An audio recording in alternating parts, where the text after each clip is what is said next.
대통령에 대한 이야기가 이제 2021년에는 좀 어떻게 답변이 달라질 수 있을지. 원래 정치권에서 흔히 잘하는 게 그 이미지 공격 아니에요. 그래서 그 사람 이미지를 대중들이 호감을 가지지 못하게 만들려고 막 여러 가지로 하는 거예요. 근데 그런 공격을 제가 현역 정치인 중에서 가장 많이 받았죠. 2012년 대선 때는 국정원 댓글 공작 가장 많이 당한 사람이 저고요.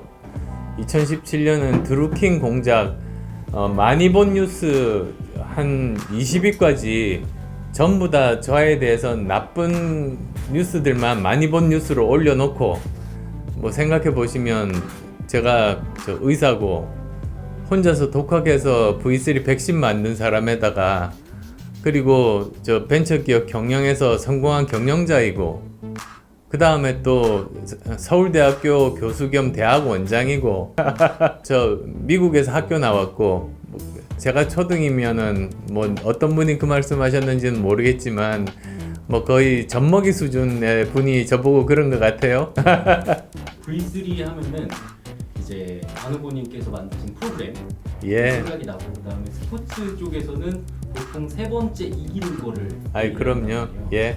후보님이 서울시장 선거에 세 번째로 도전하시는 거잖아요. 한마디로 나라 살리려고 나왔어요. 아시다시피 대선을 준비했던 사람이죠. 대통령이 바뀌어야 나라가 제대로 바뀌니까 서울시장 바뀌어서는 나라가 안 바뀌는 법 아니겠어요. 근데 많은 분들이 작년 하반기부터 저한테 와서 하시는 말씀들이, 서울시장 선거 야권이 지면은 제가 대선 아무리 열심히 준비해봤자 아무 소용이 없다고 그러시는 거예요. 그리고 이렇게 상황을 여러 군데를 살펴봐도 확실히 이길 수 있는 사람은 저밖에 없다.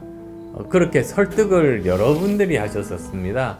이 서울시장 선거라는 것이 대선 바로 앞에 있다 보니까 여기가 전망이 흐리면 그 다음 대선을 볼 수가 없잖아요. 지금 야권의 대선 후보도 몇 명 없는데 저라도 힘을 보태서 제가 되도록 노력할 것이고, 제가 안 되더라도 힘을 합쳐서 정권 교체할 생각이었는데, 근데 여전히 전망이 불투명하고, 뭐 지금은 뭐 저 여러 후보들이 나오긴 했습니다만 그 당시만 해도 이름 알려진 사람이 나오지를 않았거든요. 그래서 제가 몸을 던져서 이번 서울시장 선거 승리로 이끌면 정권 교체가 가능해질 거다. 그래서 제가 몸을 던지기로 한 거죠. 또 이제 정치 인생에서 세 번째로 또 중요한 단일화의 길목에 서셨습니다. 예, 그런가요? 예, 박원순 전 서울시장과 그 아름다운 양보했던 그 예. 장면. 문재인 대통령과 대선 단일화. 그리고 이번 단일화가 있는데 야권 통합 후보로서의 그 설득력이 있겠느냐, 이런 비판론도 제기가 됐네요. 제가 처음 정치를 시작할 때 정치 그리고 사람들에 대해서 너무 선의로 생각했던 것 같아요. 근데 그 정체를 아는 데는 오래 걸리지가 않았었어요.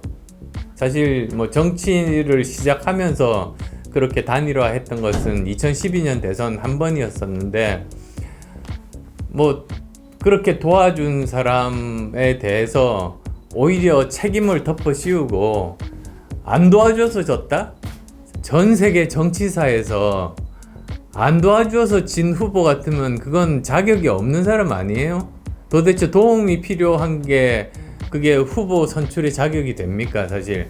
그럼 말도 안 되는 그런 논리를 만들어 가지고 은혜를 원수로 갚는 이런 모습들을 보면서 확실하게 정체를 알게 됐죠. 그래서 제가 2015년에 국민의당을 창당을 했는데요. 그때 이후로 지금까지 6년간 제가 가장 최전선에서 지금 현재 문재인 정권과 각을 내고 싸운 사람입니다. 지금 현재 문재인 정권이 다시 또 정권 연장이 되는 것은 나라가 망하는 길이다. 그래서 저는 제 모든 것을 던져서 이것을 막고 정권 교체를 이루겠다. 그런 생각을 하고 있는 거죠. 그러니까 걱정 안 하셔도 됩니다. 저는 이미 다 증명을 했으니까. 저는 2015년에 이 사람들의 정체를 알았어요. 지금처럼 할 거라는 거를 6년 전에 저는 알았습니다. 안철수의 3대 예언을 했어요. 만약에 문재인 후보가 당선되면 우리나라는 세 가지 일이 생길 거다. 문재인 후보가 당선되면 세 가지 일이 생길 겁니다. 첫째, 국민들이 반으로 나뉘어 5년 내내 싸울 겁니다. 지지하지 않은 국민 절반을 적폐로 돌리고 완전히 국민을 분열시킬 거다. 두 번째, 무능하고 부패한 정권이 될 겁니다.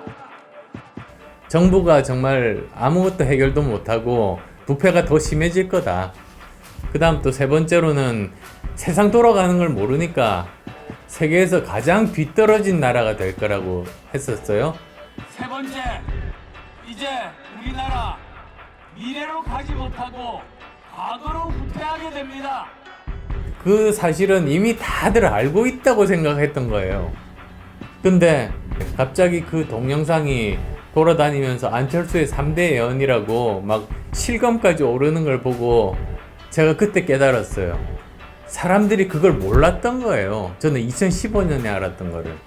최근 제3지대라는 키워드로 많이 엮이시는 것 같아요. 윤석열 전 검찰총장 같은 경우도 공통점을 가지신 두 분이 향후에라도 연합을 할 가능성에 대해서는 좀 어떻게 생각하세요?